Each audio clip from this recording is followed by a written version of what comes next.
Hello, welcome back, and what I'm doing today is making the tracks for the M1070 Abrams tank. A bit fiddly, there's a lot of little pieces, and there are 6 pieces for every link. I don't think there's any shortcuts either. I'll just zoom in a little bit so you can see a bit more clearly. So you can see on there there's quite a lot of it. Yeah, that's one side of it. The guides on the back, don't know what they're called. I'm sure somebody will tell me. The pads underneath. It's all going to be painted. Got it all put together first, then paint it. I'm not going to do a full track. For those that are interested, those that like doing this kit, the track each side is 17 inches. Don't know what that comes out in millimeters, but it's pretty much bang on 17 inches from one end to the other. So that's one that I've already made, obviously. I've cut all the components off for the next one. They're the E4 and E3, they're the part numbers on the sprues. A little pile of each. I've started by making one little trench of track, and basically the first thing you get is you get to join them all together like this. Can't remember the part numbers and I've thrown the sprues away now, but basically you glue the guides onto the top, then cut off the sprue on the side so it all still stays together. Once you've done that, then it's a case of fitting it onto the sprue. You'll be able to see that a bit more clearly in a second or two. Tools you need are the obvious stuff, but a couple of bits that you might need, well, I found very useful. A pair of long nose pliers, but with no serrations on the inside. I filed them off years ago. They're a bit mucky at the moment, those. I put them in caustic soda, that's why. And you'll need those to press the 2 pads together like that, because it's difficult to do it. Need something with a nice flat edge. A friend of mine gave me this as a present years ago, and it turns out to be a fantastic piece of kit for pressing tank tracks together.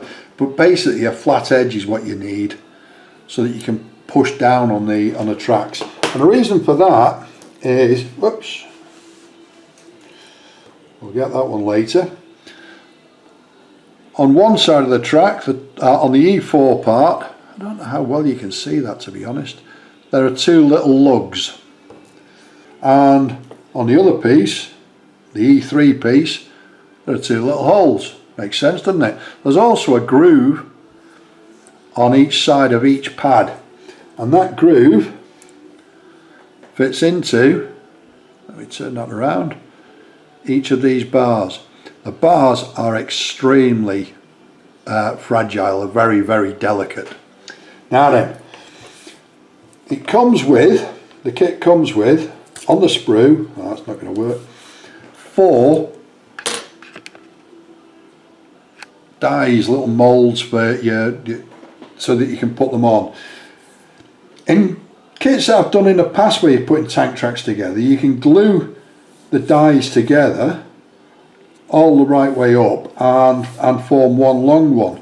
It doesn't work with these because it's a tiny little gap here, exactly the right gap for the track, but then on the end it's much wider, so you can only use one at a time.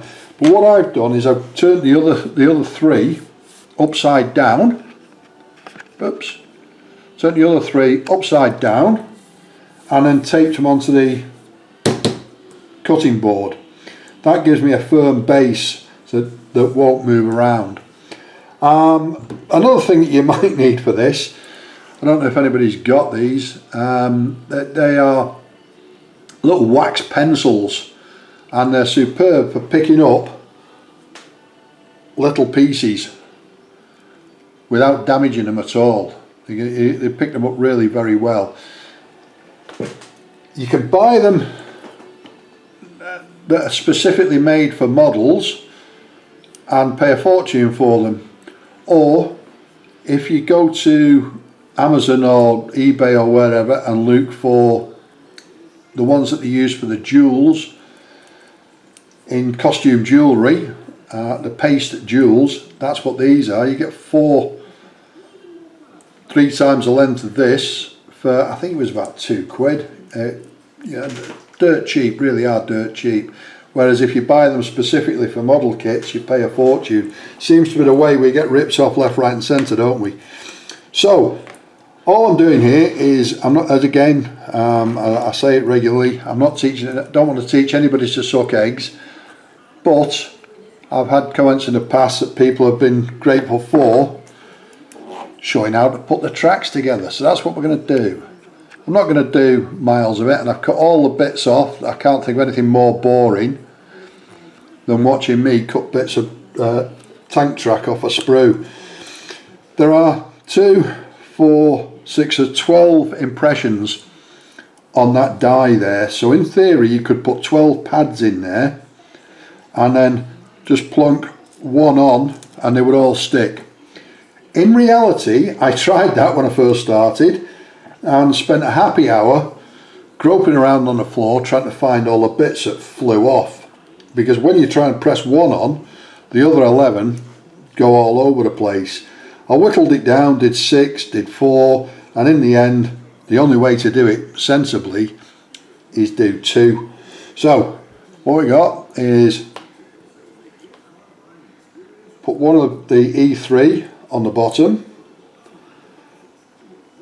opposite each other, just knock it into the pad there, and you can see that the impressions are very shallow, so the parts are liable to go flying out. Then gently place, and you can see it's moving around all over the place now. Gently place the track on top of it, and then on the other side gently place the next piece of track. You've got to leave the sprue on, otherwise you won't do, you'll be there for weeks. I'm doing this left-handed so that you can see what I'm doing, but I'm not very good left-handed. Then 1 of E4, 2 of E4, and obviously the bolt on the E4 piece, I don't know how well you can see that. No, you can't see it at all, can you? Now, there is, believe me, a little bolt on the E4 piece, and it goes to the outside. So place them on top. Now, these could go flying all over the place, because as I say, it's not the easiest thing in the world to do, and several of them have gone flying all over the place. Then press down, you might have heard the little click. Press down on it, and there you've got it. It's joined them together. Yeah. What I've been doing then is, because they don't all press down, give them a little squeeze with those pliers. So I'll do a couple more, see if we can do them fairly quickly.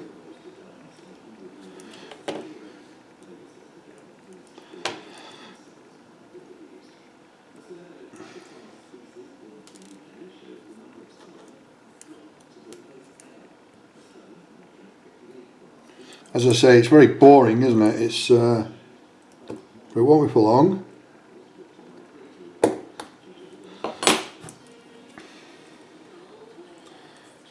And as I say, once you put one on, the other side flies off. If you've got 12 in there, all 12 of them go flying all over the room, which is never fun.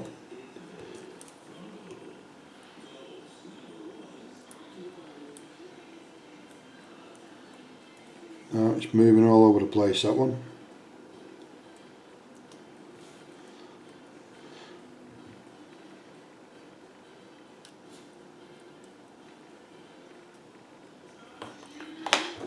Alright, I think we might be on a winner there.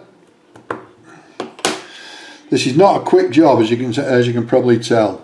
And then once you've got them on like that, then it's simply a case of snipping the sprue off the top. Obviously you would normally do all of them.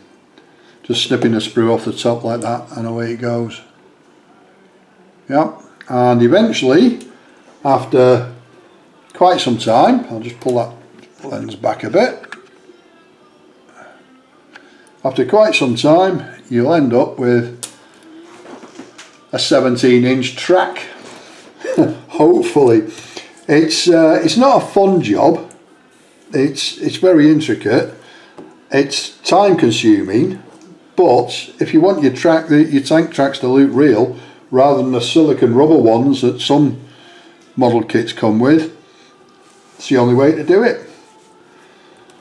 That's ready for painting. There are some photographs at the end of the video, and if you have any comments or questions, please leave them in the boxes below, and it'd be great if you could like and subscribe. Thanks very much for watching. Ta-da!